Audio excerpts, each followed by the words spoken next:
Hello students, आज हम लोग 2019 बीएससीबी क्लास 10th का हम लोग क्वेश्चन बैंक देखने जा रहे हैं। 2019 का बीएससीबी बिहार बोर्ड के लिए यह केवल है, तो चलिए इसको स्टार्ट करते हैं। सबसे पहला क्वेश्चन आपके स्क्रीन पर ये रहा।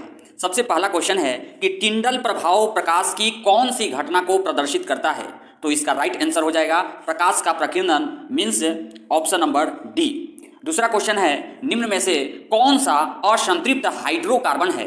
असंतृप्त हाइड्रोकार्बन को बताना है, तो इस क्वेश्चन नंबर 2 का आंसर हो जाएगा C2H4। क्वेश्चन नंबर 2 का आंसर हो जाएगा C2H4। क्वेश्चन नंबर 3 है, निम्न में से कौन सा यौगिक ईंधन के रूप में इस्तेमाल किया जाता है। निम्न में से कौन सा यौगिक ईंधन के रूप में इस्तेमाल किया जाता है। तो क्वेश्चन नंबर 3 का आंसर डी हो जाएगा। इथेनॉल, प्रोपेनॉल और इथेनोइक अम्ल तीनों का इस्तेमाल किया जाता है। अब आते हैं नेक्स्ट क्वेश्चन। क्वेश्चन नंबर 4 है कि निम्न में से कौन आहार श्रृंखला का निर्माण करता है। निम्न में से कौन आहार श्रृंखला का निर्माण करता है। तो इसका सही आंसर होगा घास, बकरी तथा मानव। घास को बकरी खाता है और बकरी को मानव खाता है, इसलिए यह आहार श्रृंखला का निर्माण करता है।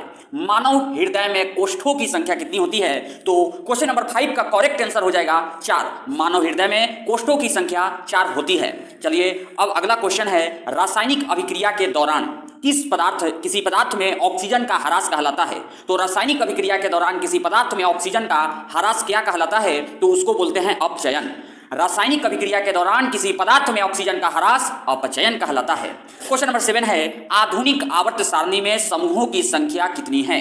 तो आधुनिक आवर्त सारणी में समूहों की संख्या कितनी होती है। तो आधुनिक आवर्त सारणी में समूहों की संख्या 18 है और आवर्तों की संख्या 8 होती है। ये बहुत ही वीवीआई क्वेश्चंस है, ये आपके 2021 के एग्जामिनेशन में पूछ सकते हैं, इसलिए आप इसको याद रखेंगे कि आधुनिक आवर्त सारणी में समूहों की संख्या 18 होती है। चलिए क्वेश्चन नंबर 9 देखते हैं कि खाद्य पदार्थों के डिब्बे पर जिंक के बजाय टीन का लेप होता है, क्योंकि इसका कारण बताना है कि खाद्य पदार्थ के डिब्बे पर जिंक के बजाय टीन का लेप होता है। क्वेश्चन नंबर 8 का आंसर हो जाएगा टीन की अपेक्षा जिंक अधिक अभिक्रियाशील होता है, इसलिए जो है खाद्य पदार्थ के डिब्बों पर जिंक के बजाय टीन का लेप होता है। अब है क्वेश्चन नंबर 9, निम्नलिखित में से कौन पुनर्उद्भवन का उदाहरण है। तो इसका करेक्ट आंसर हो जाएगा हाइड्रा। क्या हो जाएगा, इसका करेक्ट आंसर हो जाएगा हाइड्रा। अब क्वेश्चन नंबर 10 है, तांबे की तार की एक आयताकार कुंडली किसी चुंबकीय क्षेत्र में घूर्णी गति कर रही है। इस कुंडली में प्रेरित विद्युत धारा की दिशा में कितने परिभ्रमण के पश्चात परिवर्तन होता है। तो इसका करेक्ट आंसर हो जाएगा सी, आधे परिभ्रमण के पश्चात परिवर्तन होगा। क्या आंसर होगा, सी हो जाएगा। अब नेक्स्ट क्वेश्चन नंबर 11 है कि सल्फर परमाणु की बाह्यतम कक्षा में इलेक्ट्रॉन की संख्या कितनी होती है। ये क्वेश्चन नंबर 11 क्या कहता है कि सल्फर परमाणु की बाह्यतम कक्षा में इलेक्ट्रॉन की संख्या कितनी है। तो इसका करेक्ट आंसर हो जाएगा 6। क्या हो जाएगा, करेक्ट आंसर हो जाएगा इसका 6। अगर हम चले सल्फर परमाणु का बाह्यतम कक्ष में इलेक्ट्रॉन, तो इसका इलेक्ट्रॉनिक विन्यास होता है 286। तो जो सबसे लास्ट में होता है उसी को बोलते हैं बाह्यतम इलेक्ट्रॉनिक विन्यास। यहाँ पे 6 है। क्या है, 6 है। चलिए अब चलते हैं नेक्स्ट क्वेश्चन नंबर में। ग्लूकोज के एक अणु में ऑक्सीजन के कितने परमाणु होते हैं। ग्लूकोज के एक अणु में ऑक्सीजन के कितने परमाणु होते हैं। तो ग्लूकोज का अणुसूत्र होता है C6H12O6, C6H12O6। और यहाँ पे पूछा जा रहा है कि ग्लूकोज के एक अणु में ऑक्सीजन के कितने परमाणु हैं। तो यहाँ पे स्पष्ट है कि ऑक्सीजन में 6 परमाणु, 6 एक अणु में 6 होते हैं। तो इसका आंसर क्या हो जाएगा, इसका आंसर हो जाएगा बी। इसका आंसर क्या हो जाएगा, इसका करेक्ट आंसर हो जाएगा क्वेश्चन नंबर 12 का करेक्ट आंसर हो जाएगा बी। अब नेक्स्ट क्वेश्चन है 13, नई कार्तीय चिन्ह परिपाटी के अनुसार दर्पण के सामने रखे गए बिंब की दूरी ली जाती है तो हमेशा क्या ली जाती है, ऋणात्मक ली जाती है। कैसा, ऋणात्मक ली जाती है। अब क्वेश्चन नंबर 14 की ओर हम लोग आगे बढ़ते हैं।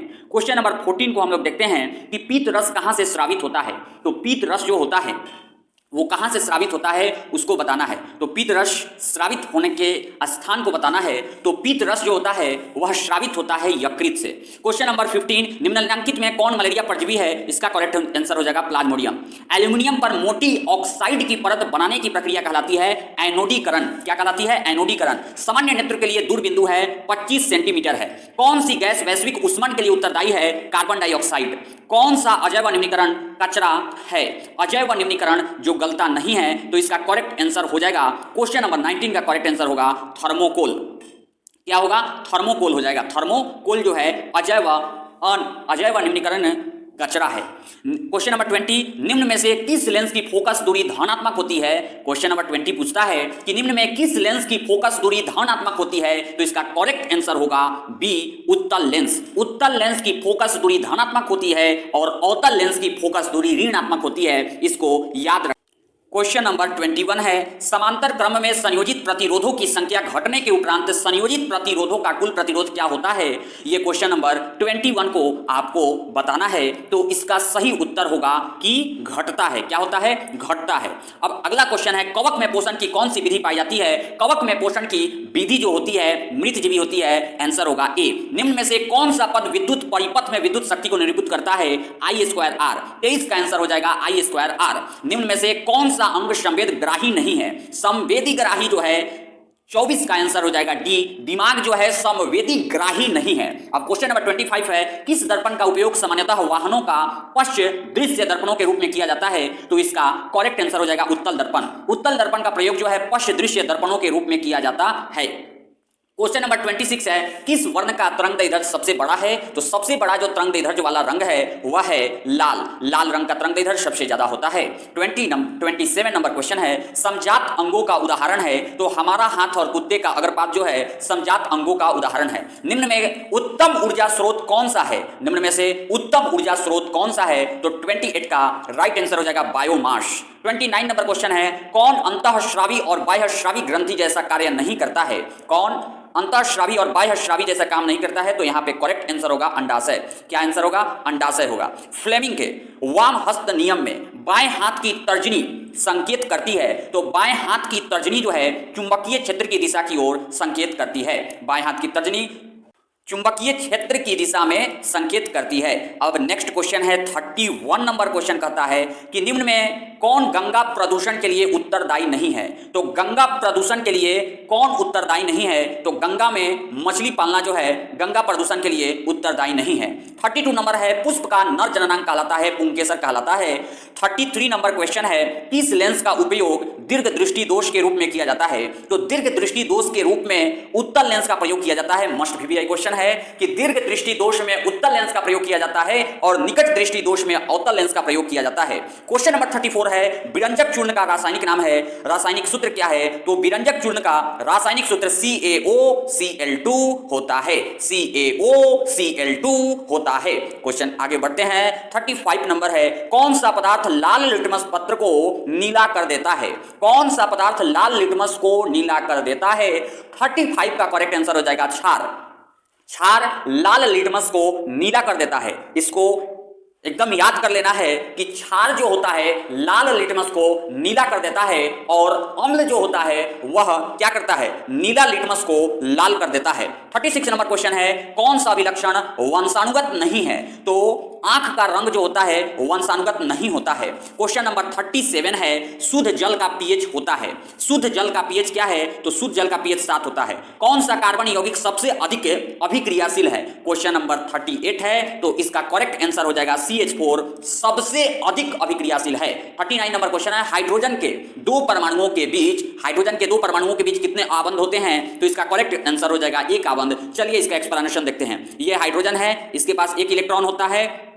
ये हाइड्रोजन है, इसके पास एक इलेक्ट्रॉन होता है और दोनों इलेक्ट्रॉन ऐसे आबंध बनाते हैं। तो इसका करेक्ट आंसर हो जाएगा हाइड्रोजन के दो परमाणुओं के बीच कितने आबंध होते हैं? एक आबंध होते हैं। अब है, विद्युत ऊर्जा का व्यापारिक मात्रक क्या है? विद्युत ऊर्जा का व्यापारिक मात्रक जो होता है वाट प्रति घंटा होता है। वाट प्रति घंटा होता है विद्युत ऊर्जा का व्यापारिक मात्रक। चलिए, तो यहीं पे ये सेशन खत्म होता है। अगर आपको ऐसे ही वीडियोज को देखनी हो तो हमारे चैनल को सब्सक्राइब करें और बेल आइकन को जरूर दबाएं। Thank you.